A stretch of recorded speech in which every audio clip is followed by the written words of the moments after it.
এবাৰৰ কথা, পম্পীয়ে গাঁৱৰ পৰা চহৰলৈ কলেজ পঢ়িবলৈ আহিছিল আৰু তেনেকৈয়ে এদিন তাইৰ কলেজৰ দুটা ল'ৰা আৰু এজনী ছোৱালীয়ে তাইক জোকালে।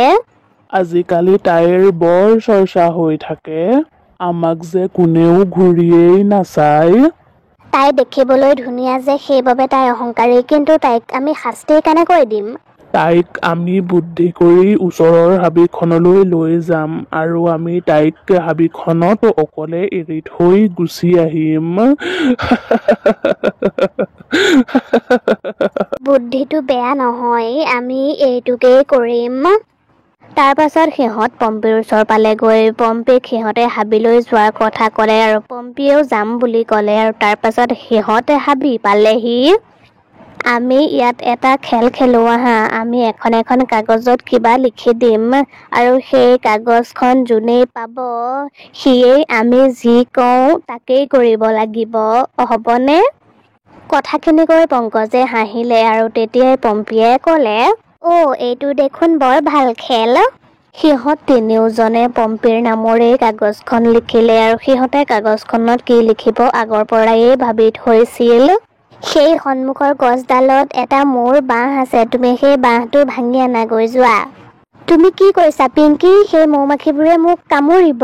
কৰিবতো লাগিবই, প্ৰথমে তোমাৰ নাম আহিছে। পম্পীয়ে এডাল লাঠি লৈ একো ভাবি চিন্তি নাচাই গছজোপাৰ ওপৰলৈ উঠি গ'ল আৰু লাঠিডালেৰে মৌৰ চাকটো ভাঙিবলৈ যত্ন কৰিলে, কিন্তু লাঠিডাল লগাৰ লগে লগেই মৌৰ চাকটোৰ পৰা মৌ ওলাই আহি পম্পীক কামুৰিবলৈ। বচোৱা, বচোৱা! তিনিওজনে পম্পীক দেখি বহুত হাঁহিলে আৰু সিহঁতে তাইক বচাবলৈও নগ'ল। এইক দেখি বৰ ভাল লাগিছে। পম্পী, কেনেকুৱা লাগিছে? পালি মজা? বেছি ধুনীয়া হ'বলৈ বিচাৰিছিলি নহয়, পাবি এতিয়া মজাটো। শ মৌমাখিয়ে পম্পীৰ শৰীৰটো আৱৰি ধৰিছিল আৰু বহুত সময়লৈকে তাই তেনেকৈয়ে আছিল আৰু তাইক দেখি সিহঁত তিনিওজন তাৰ পৰা পলাল। তোমালোক কলৈ গৈছা? মোক বচোৱা! সিহঁত তিনিওজনে পম্পীৰ কথা নুশুনিলে আৰু সিহঁত গুচি গ'ল আৰু সিফালে পম্পীয়ে মৌমাখিৰ পৰা নিজকে বচাব নোৱাৰিলে আৰু তাই গছৰ ওপৰৰ পৰা তলত পৰি গ'ল। তলত পৰাৰ লগে লগেই তাই মূৰত বহুত দুখ পালে আৰু তাই অচেতন হৈ গ'ল। তথাপিও মৌমাখিবোৰে পম্পীৰ শৰীৰটো এৰি দিয়া নাছিল, তাইৰ গোটেই শৰীৰটোতেই মৌমাখিবোৰে কামুৰিছিল। শেষত পম্পী মৰি থাকিল আৰু তাই মৰাৰ পাছত মৌমাখি চুৰেল হৈ গ'ল আৰু তাইৰ সন্মুখত তাইৰ মৃতদেহটো দেখি তাই চিঞৰিবলৈ ধৰিলে। নাই, মই মৰিব নোৱাৰো। মোৰ মা, দেউতা, মোৰ পৰিয়ালটো শেষ হৈ গ'ল। মই কাকো শুদাই নেৰো, মই এতিয়া কাকো শুদাই নেৰো। মৌমাখি চুৰেলে প্ৰতিশোধ ল'বলৈ সিহঁত তিনিওজনকে বিচাৰি ফুৰিছিল আৰু তাই বিচাৰি বিচাৰি শেষত পিংকিক এখন বজাৰত দেখিলে আৰু তাই বজাৰতে ৰৈ কাৰোবাৰ সৈতে ফোনত কথা পাতি আছিল। পাই গ'লো, তোক বিচাৰি পাই গ'লো। এতিয়া চাই থাক তোৰ মই কি অৱস্থা কৰো। মৌমাখি চুৰেলে তাইৰ যাদুৰ শক্তিৰে নিজকে বহুত সৰু কৰি পেলালে যাতে তাইক কোনেও দেখা নাপায়। তাৰ পাছত তাই উৰি উৰি পিংকিৰ ওচৰলৈ গ'ল আৰু পিংকিৰ কাণত তাই কামুৰি দিলে আৰু তেতিয়াই পিংকিয়ে চিঞৰিবলৈ ধৰিলে।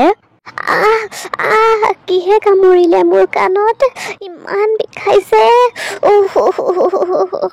পিংকিৰ চিঞৰ শুনি বজাৰত থকা মানুহবোৰ তাইৰ ওচৰলৈ আহিছে আৰু কি হৈছে বুলি সুধিলে। মাজনী, তোমাৰ কি হৈছে? খুৰী, মোৰ কাণখনত কিবাৰে কামুৰিলে, ইমান বিষাইছে আৰু মোৰ ফোনটোও ভাগি থাকিল। মহিলাগৰাকীয়ে পিংকিৰ কাণখন চাই ক'লে, তোমাৰ কাণখন দেখি মোৰ এনেকুৱা লাগিছে তোমাৰ কাণত মৌমাখিয়ে কামুৰিলে। তুমি সোনকালে ঘৰলৈ যোৱা আৰু তাত কিবা মলম অকণমান লগাই দিয়াগৈ। হ'ব খুৰী। পিংকি ঘৰলৈ গ'ল আৰু মৌমাখিয়ে কামোৰা ঠাইকণত মলম লগোৱাৰ পাছতো তাইৰ বিষ ভাল হোৱা নাছিল আৰু সিফালে মৌমাখি চুৰেলে এতিয়া সেই দুজন ল'ৰাক বিচাৰি ফুৰিছিল আৰু তেতিয়াই মৌমাখি চুৰেলে ৰোহনক দেখিলে আৰু ৰোহনে কলেজলৈ যাবলৈ বাইক ষ্টাৰ্ট কৰি আছিল। পাই গ'লো 2 নম্বৰ চিকাৰ। এতিয়া চাই থাক তোক মই এতিয়া কি কৰো। ৰোহনে যেতিয়া বাইকখন লৈ কলেজলৈ বুলি গ'ল তেতিয়াই তাৰ পাছে পাছে মৌমাখি চুৰেলো গ'ল আৰু সি যেতিয়া হাইৱেত উঠিলেগৈ তেতিয়াই মৌমাখি চুৰেলে নিজৰ আকাৰ সৰু কৰি তাৰ ওচৰলৈ গ'ল। ৰোহনে বাইক চলাই গৈ থাকোঁতেই মৌমাখি চুৰেলে তাৰ হাতত কামুৰি দিলে আৰু তাৰ হাতত কামোৰাৰ লগে লগেই তাৰ হাতখন বাইকৰ পৰা আঁতৰি গ'ল, যাৰ ফলত সি গৈ এটা খুটাত খুন্দিয়াই দিলেগৈ আৰু সি বহুত দুখ পালে আৰু তাৰ বাইক হে ভগৱান, এইবোৰ কি হৈ গ'ল? কোন আছা? মোক উঠোৱাহি মোক। তেতিয়াই কেইজনমান মানুহে আহি ৰোহনক উঠাই হস্পিতাললৈ লৈ গ'ল আৰু তাক ঘৰত থৈ আহিলেগৈ। সি বহি থাকোঁতেও তাৰ হাতখন বহুত বিষাই আছিল। মোৰ হাততনো কিহে কামুৰিলে? মোৰ হাতখন যে ফুলি ফুলি গৈ আছে আৰু ইমান বিষাইছে, মই সহ্য কৰিব পৰা নাই। তাৰ পাছত মৌমাখি চুৰেলে পংকজক বিচাৰি গ'ল আৰু তাই গৈ পংকজৰ ঘৰ পালেগৈ আৰু তাই খিৰিকীয়েদি ভিতৰলৈ জুমি চালে আৰু দেখিলে পংকজে চোফাতে বহি চিনেমা চাই আছে। আৰে বাহ, কি ধুনীয়া চিনেমা। তাৰ পাছত মৌমাখি চুৰেল খিৰিকীয়েদি ভিতৰলৈ সোমাই গ'ল আৰু পংকজৰ ভৰিত কামুৰি দিলে আৰু তেতিয়াই পংকজে চিঞৰ মাৰি দিলে, কিন্তু সি থিয় হৈ দিয়াৰ লগে লগেই তাৰ লেপটপটো ভাগি থাকিল। মোৰ লেপটপটো আৰু মোৰ ভৰিত কিহে কামুৰিলে বাৰু? ইমান বিষাইছে। তাৰ পাছত পংকজ পাকঘৰলৈ গ'ল আৰু বৰফৰ টুকুৰা ভৰিটোত লগালে, কিন্তু তাৰ বিষ ভাল হোৱাৰ সলনি বিষ বেছি হ'বলৈহে ধৰিলে। কি হৈছে মোৰ? ইমানকৈ বিষাইছে, মই সহ্য কৰিব পৰা নাই। মৌমাখি চুৰেলে সিহঁত তিনিওটাকেই কামুৰিছিল, কিন্তু তাই এতিয়াও সিহঁতৰ আশে-পাশেই ঘূৰি ফুৰে, কাৰণ তাই সিহঁতে চটফটোৱা চাবলৈ বিচাৰিছিল। তহঁতক এনেকৈ দেখি মোৰ বৰ ভাল লাগিছে, কাৰণ সেইদিনা তহঁতে মোক এনেকৈয়ে এৰি থৈ গুচি আহিছিলি। মই যেনেদৰে মৰিলো, তহঁতো এতিয়া তেনেদৰেই মৰিব লাগিব, বুজি পাইছ? পিছদিনা সিহঁত তিনিওজনৰে অৱস্থা বেছি বেয়া হৈ গ'ল। সিহঁত বিচনাৰ পৰা লৰচৰি হ'ব পৰা নাছিল, কিন্তু পিংকিয়ে যেনে তেনে ৰোহনলৈ ফোন কৰিলে আৰু ফোন কৰি গম পালে ৰোহনৰো সেই একেই অৱস্থা আৰু পংকজলৈ ফোন কৰি গম পালে তাৰো সেই একেই অৱস্থা। পিংকি, মোৰ অৱস্থা বহুত বেয়া আৰু তইনো কেনেকৈ জানিলি তোক যে মৌমাখিয়ে কামুৰিছে? কামোৰাৰ চিনটো দেখি খুৰী এজনীয়ে কৈছিল সেয়া মৌমাখিয়ে কামোৰাৰ চিন। ঐ, মই তহঁতক এটা কথা কওঁ শুনচোন।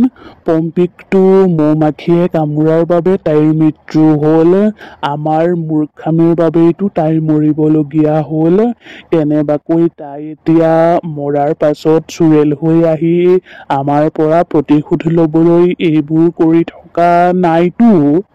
কথাবোৰ শুনি পিংকিয়ে ক'লে, ৰোহন, পংকজে কিন্তু কথাটো ঠিকেই কৈছে। যদি এনেকুৱা হয় তেতিয়াহ'লে আমি কি কৰিম?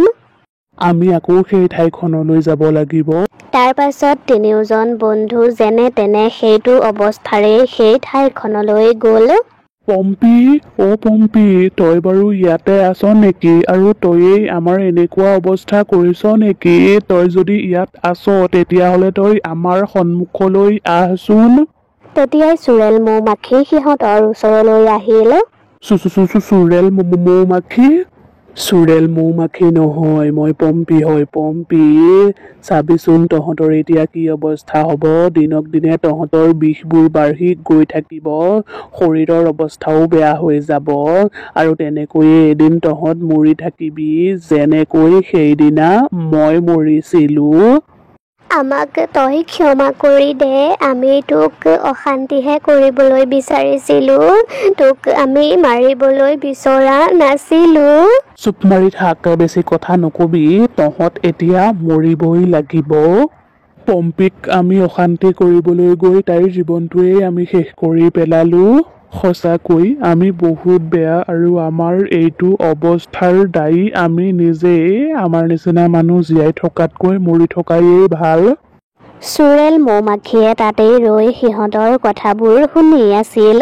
ইহঁতে নিজৰ ভুলবোৰ বুজি পাইছে, গতিকে ইহঁতক এতিয়া মই নামাৰো, নহ'লে ইহঁত আৰু মোৰ মাজত কি পাৰ্থক্য থাকিব? মই তহঁতৰ কথাবোৰো শুনিলো, সেইবাবে তহঁতক মই ক্ষমা কৰি দিছো। তহঁত এতিয়া সেই গছজোপালৈ যা, য'ত সেই মৌৰ বাঁহটো আছে। তাৰ পৰা তহঁতে মৌ লৈ তহঁতৰ ঘাঁহবোৰত লগাই দিবি, তেতিয়াই তহঁতে ভাল পাই যাবি।